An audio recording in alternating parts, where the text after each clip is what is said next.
아이가 태어난 날 마을에는 눈이 내렸다. 눈은 조용히 내렸지만 피는 조용하지 않았다. 여인은 아이를 낳자마자 숨이 끊어졌다. 누가 아이의 아버지인지 아는 사람은 없었고 아이가 왜 그 자리에 있었는지도 아무도 묻지 않았다. 사람들은 말했다. 고하다. 재수 없는 날에 태어났군. 저런 건 오래 못 살아. 아이의 이름은 없었다. 대신 사람들은 그를 피 묻은 놈이라 불렀다. 그날 이후 아이는 사람의 말보다 발길질을 먼저 배웠다. 5살이 되기 전 아이는 이미 사람이 어디까지 잔인해질 수 있는지를 알았다. 밥은 남이 버린 것만 먹을 수 있었고 잘못 집으면 개에게 물렸다. 아이는 배가 고프면 울지 않았다. 울면 맞았기 때문이다. 대신 아이는 기다렸다. 사람이 술에 취해 쓰러질 때까지, 개가 방심할 때까지, 눈이 어두워질 때까지.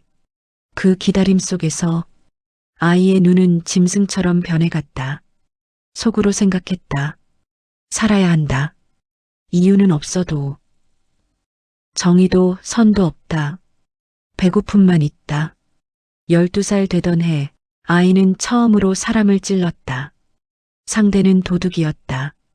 아이보다 컸고 강했고 칼을 들고 있었다. 도둑은 웃으며 말했다. 고아 새끼 주제에 눈빛이 살아있네. 그 말이 끝나기도 전에 아이는 돌을 집어던졌다. 정확히 관자였다. 도둑이 비틀거리는 순간 아이는 망설이지 않고 칼을 빼앗아 찔렀다. 찔렀다는 표현은 정확하지 않았다. 밀어넣었다. 도둑이 죽어가며 물었다. 왜? 아이는 대답하지 않았다. 대답할 이유가 없었기 때문이다. 그날 이후 아이의 손은 떨리지 않았다. 시체는 다음 날 사라졌다. 누가 치웠는지, 왜 치웠는지 아무도 몰랐다. 하지만 그날 밤 아이의 앞에 노인이 나타났다. 허리는 굽었고 눈은 칼처럼 서늘했다. 살기는 배웠구나. 하지만 죽이는 법은 아직이다. 아이는 도망치지 않았다. 도망쳐도 소용없다는 걸 이미 알고 있었기 때문이다. 노인은 말했다. 이름이 있느냐? 아이는 고개를 저었다. 노인이 웃었다. 그럼 오늘부터 내 이름은 혈무다. 피로 태어났으나 아직 아무것도 없는 자. 그날 밤 아이는 무공을 처음 보았다. 고아는 선택받지 않는다. 대신 살아남는다. 수련은 잔혹했다. 잠은 하루 2시간, 실수하면 뼈가 부러졌고 질문하면 더 맞았다. 노인은 말했다. 무림은 정의로 굴러가지 않는다. 강한 놈의 변명이 정의가 된다. 아이의 몸에는 매일 새로운 상처가 생겼다. 그러나 이상하게도 혈무는 숨을 삼켰다. 속으로 아이는 웃고 있었다. 속으로 굶주리지 않는다. 이건 천국이다. 어느 날 노인이 물었다. 왜 아직도 도망치지 않느냐? 아이는 대답했다. 여기서는 죽어도 이유가 있습니다. 노인은 잠시 말을 잃었다. 그리고 처음으로 아이의 머리를 쓰다듬었다. 그래, 넌 이미 무림놈이구나. 영웅은 태어나지 않는다. 버려진 자가 된다. 혈무는 스승의 이름을 끝내 알지 못했다. 노인은 자기 이름을 말하지 않았다. 이름은 약점이 된다는 듯이 대신 그는 혈무에게 3가지만 가르쳤다. 첫째, 배고픔은 내 편이 아니다. 둘째, 사람은 내 편이 아니다. 셋째, 내 몸만이 내 편이다. 어느 겨울밤 노인은 혈무를 데리고 산 아래로 내려갔다. 눈발이 얼굴을 베고 바람이 폐를 찢었다. 오늘부터 내가 살아남을 곳은 여기다. 고개를 들자 산중턱에 숨겨진 문이 보였다. 낡았지만 문고리는 새 것처럼 반질거렸다. 누군가가 드나든 흔적이었다. 혈무는 문 앞에서 멈췄다. 속으로 이 문을 들어가면 다시는 예전으로 못 돌아간다. 노인이 낮게 말했다. 무림은 문을 밟는 순간 사람을 빼앗아 간다. 혈무는 대답 대신 문을 열었다. 안쪽에는 10댓 명의 아이들이 있었다. 대부분 고아였다. 눈빛이 비슷했다. 굶주림에 달아버린 눈, 웃는 법을 잊어버린 입, 누구도 믿지 않는 얼굴. 그들 앞에 한 남자가 서 있었다. 흰 도포, 단정한 머리, 손에는 매화가 수놓인 부채. 그는 웃으며 말했다. 환영한다. 여긴 매화문이다. 혈무가 그 말을 듣는 순간 알았다. 이곳은 사람을 살리는 문파가 아니라 사람을 쓰는 문파였다. 남자는 아이들을 쭉 훑어보고 말끝을 올렸다. 너희가 여기서 배우는 건 하나다. 살아남는 법. 아이들 중 누군가 물었다. 무공을 배웁니까? 남자는 부채로 자신의 입꼬리를 가리고 웃었다. 무공은 도구다. 진짜는 따로 있다. 그가 손뼉을 쳤다. 곧 바닥에 판자가 열렸다. 핏비린내가 훅 올라왔다. 지하에는 사람 하나가 묶여 있었다. 남자는 말했다. 오늘의 수업이다. 이놈이 왜 묶였는지 맞춰라. 누군가는 도둑이라 했고 누군가는 간자라 했다. 남자는 고개를 저었다. 틀렸다. 그는 밝게 말했다. 이놈은 약해졌다. 그래서 묶였다. 혈무의 속이 서늘해졌다. 속으로 약해지면 묶인다. 묶이면 버려진다. 남자는 부채 끝으로 지하의 사람 턱을 치며 말했다. 약한 건 죄다. 이건 무림의 법이다. 강해지지 못하면 사람 취급도 없다. 혈무는 깨닫는다. 여기서는 선이 아니라 쓸모가 생존이다. 남자는 아이들에게 칼을 나눠줬다. 그리고 말했다. 한 명씩 내려가서 한 번 찔러라. 아이들은 얼어붙었다. 남자는 부드럽게 웃으며 덧붙였다. 찔러야 산다. 안 찌르면 너희가 내려간다. 첫 번째 아이가 내려갔다. 칼을 든 손이 덜덜 떨렸다. 그는 결국 칼을 놓쳤다. 남자가 부채를 접었다. 너는 오늘부터 필요 없다. 그 순간 옆에서 검은 옷의 사내가 나타나 아이의 목을 틀었다. 뚝! 소리가 너무 간단했다. 여긴 망설이는 순간 끝나는 곳이다. 혈무 차례가 왔다. 그는 지하로 내려갔다. 묶인 사람은 피투성이 얼굴로 올려다봤다. 살려줘. 혈무는 대답하지 않았다. 칼을 들어 올리는 순간 그 사람의 눈이 잠깐 반짝였다. 그 눈은 혈무가 어릴 때 길바닥에서 본 자기 눈과 똑같았다. 혈무는 잠깐 흔들렸다. 속으로 내가 이걸 하면 나는 그들과 똑같아지는 거잖아. 그때 위에서 남자의 목소리가 들렸다. 멈추면 너도 내려간다. 혈무는 이를 악물었다. 그리고 아주 낮게 말했다. 미안하다. 그 말과 동시에 칼이 들어갔다. 한 번, 두 번, 멈추지 않았다. 혈무는 손에 묻은 피를 보며 알았다. 이곳에서 살아남으려면 한 번 찌르는 용기가 아니라 끝까지 찌르는 냉정함이 필요하다는 걸. 그날 밤 혈무는 토했다. 피가 아니라 속에서 끓어오르던 무언가를. 그리고 웃었다. 웃음이 아니었다. 살아남았다는 확인이었다. 며칠 뒤 혈무는 우연히 창고에서 낡은 책을 발견했다. 표지에는 글자가 지워져 있었다. 안쪽에는 한 줄이 남아 있었다. 혈맥을 거꾸로 돌려라. 혈무는 무심코 따라했다. 숨을 들이쉬고 배가 아니라 등뼈 쪽으로 밀어넣는 호흡.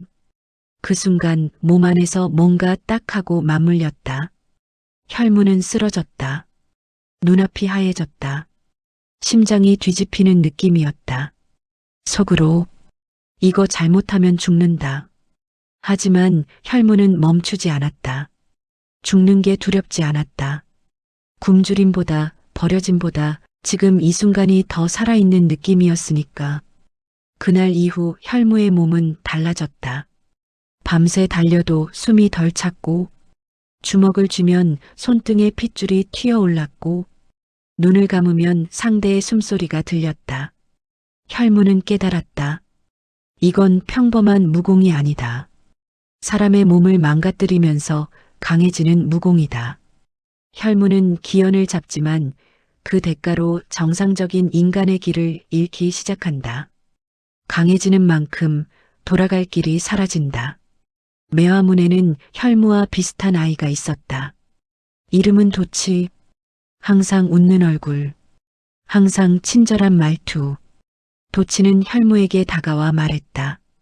너 눈빛이 다르다. 너는 진짜 살아남을 놈이야.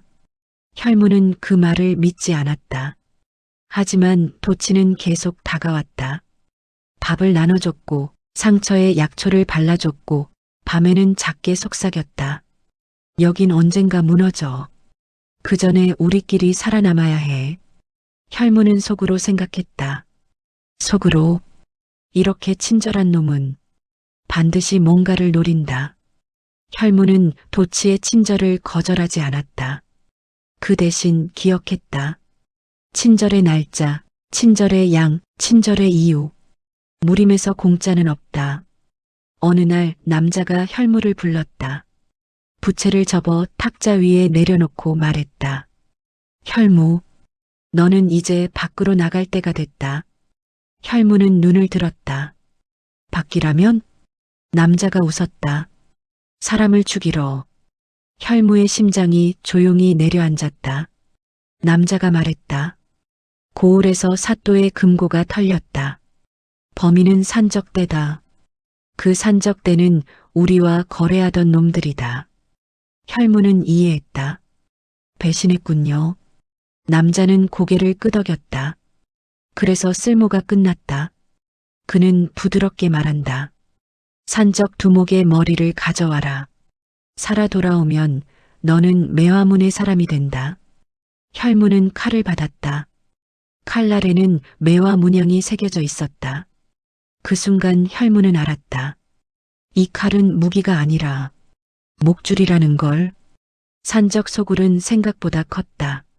냄새부터 달랐다. 땀, 술, 피, 썩은 고기. 혈무는 혼자 들어가지 않았다. 도치가 따라왔다. 나도 첫 임무야. 같이 살아 돌아가자. 혈무는 속으로 웃었다. 속으로. 역시 이 친절은 목적이 있었지. 혈무는 산적들을 하나씩 끊었다. 목을 따는 대신 숨통을 끊었다. 소리가 나면 죽는다. 끝까지 소리를 막는 방식. 그때 두목이 나타났다. 거대한 체격, 쇠몽둥이를 든 팔, 얼굴에는 칼자국이 가로질러 있었다. 두목이 웃었다. 애새끼들이 뭘 하러 왔냐? 혈무는 칼을 들었다. 두목이 다가오는 순간 혈무는 숨을 거꾸로 돌렸다. 심장이 뒤집히는 감각, 등뼈에 불이 붙는 감각. 혈무는 사람이 아닌 속도로 파고들어 두목의 무릎을 먼저 부쉈다. 끄악. 두목이 쓰러지는 순간 도치가 칼을 들고 달려왔다. 혈무의 뒤통수를 노리고 혈무는 이미 알고 있었다.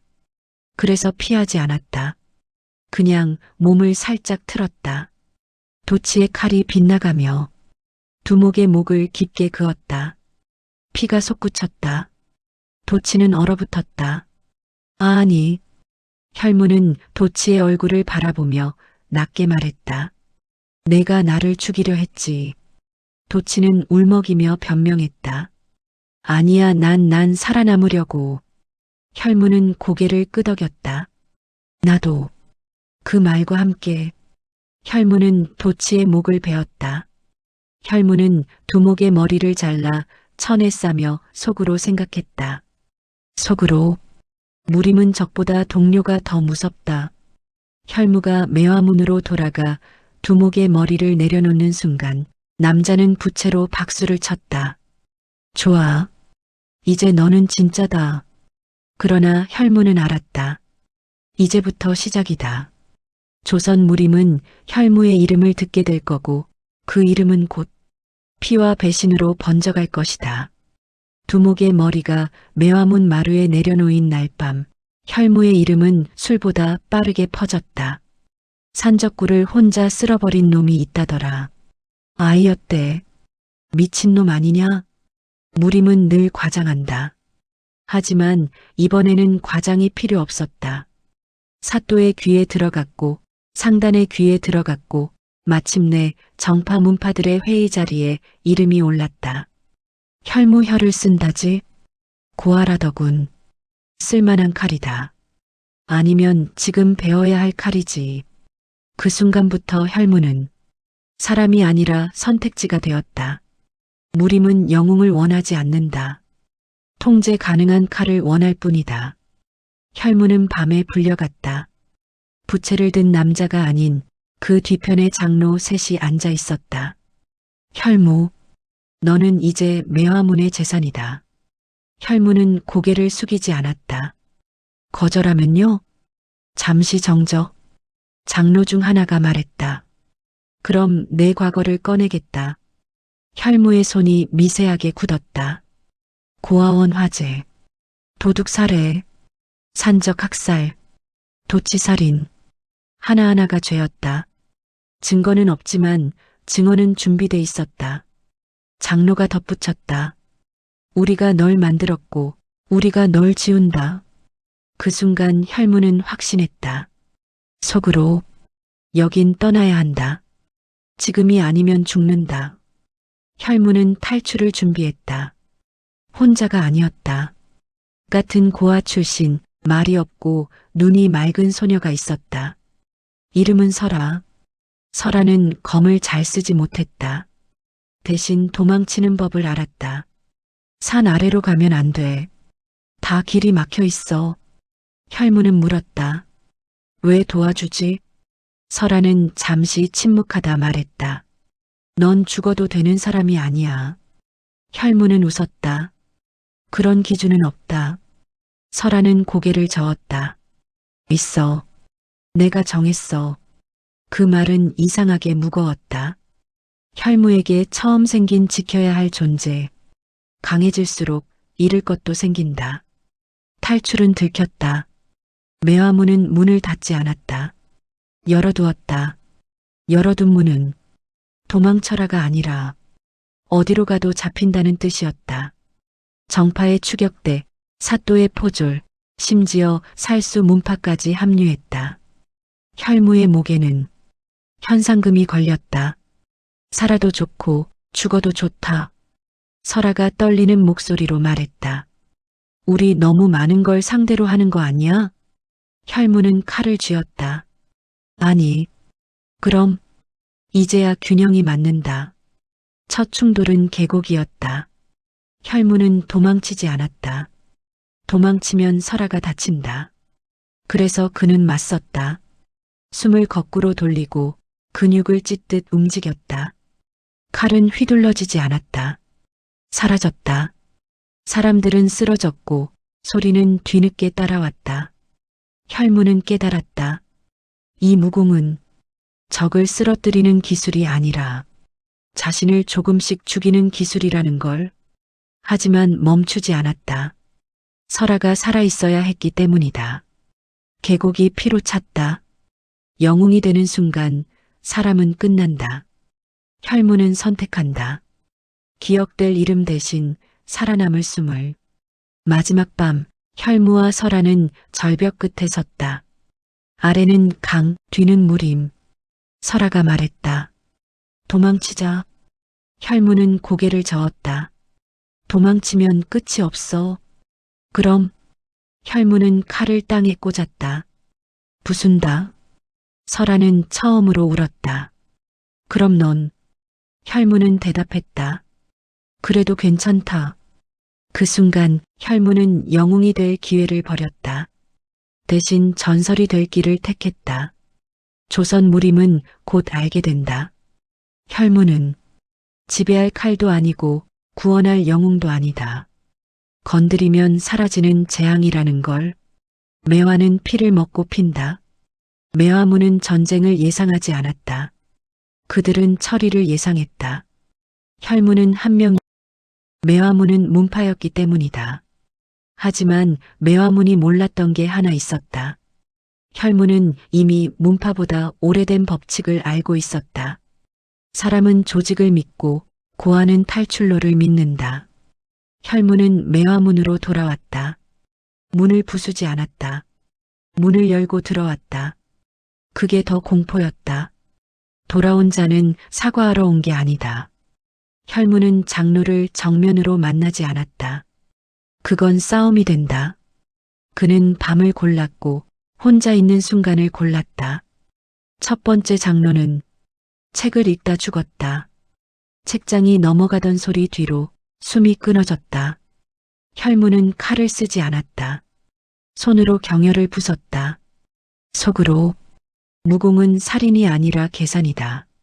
시체는 아침에 발견됐다. 메화문은 술렁였다. 둘째 장로는 방을 옮겼고 셋째 장로는 호위를 늘렸다. 혈무는 웃었다.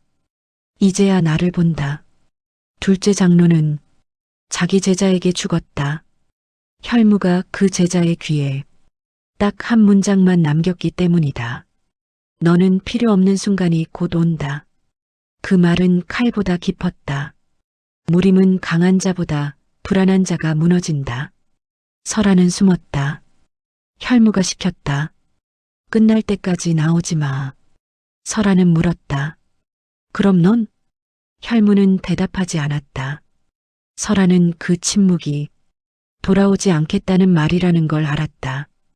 그녀는 처음으로 혈무에게 소리쳤다. 넌 살아야 해. 혈무는 뒤돌아보지 않았다. 살아있는 건 이미 충분히 해봤다. 설아는 그날 혈무의 이름을 처음 불렀다. 혈무. 그는 멈추지 않았다. 메화문은 하루 만에 무너졌다. 정면전은 없었다. 비장함도 없었다. 독에 취해 잠든 자, 문을 열다 찔린 자, 서로를 의심하다 죽인 자. 혈무는 그 한가운데 있었다. 사람들은 그를 보지 못했다. 결과만 보았다. 피냄새, 침묵, 그리고 사라진 매화. 정의는 없었다. 다만 끝이 있었다. 사흘 뒤 왕실의 금의군이 도착했다. 사또는 무릎을 꿇었다. 모든 건 혈무라는 자의 소행입니다. 금의군 대장은 고개를 끄덕였다. 그래. 그럼 그는 이제 반역자다. 그날부터 혈무는 무림의 적이 아니라 조선의 적이 되었다. 혈무는 도망치지 않았다. 도망치면 설아가 계속 쫓긴다. 그래서 혈무는 강 한가운데 섰다. 강 위에 안개가 깔리고 금이군의 창이 빛났다. 대장이 외쳤다. 혈무, 무기를 버려라. 혈무는 웃었다. 이미 버렸다. 그리고 강으로 걸어 들어갔다.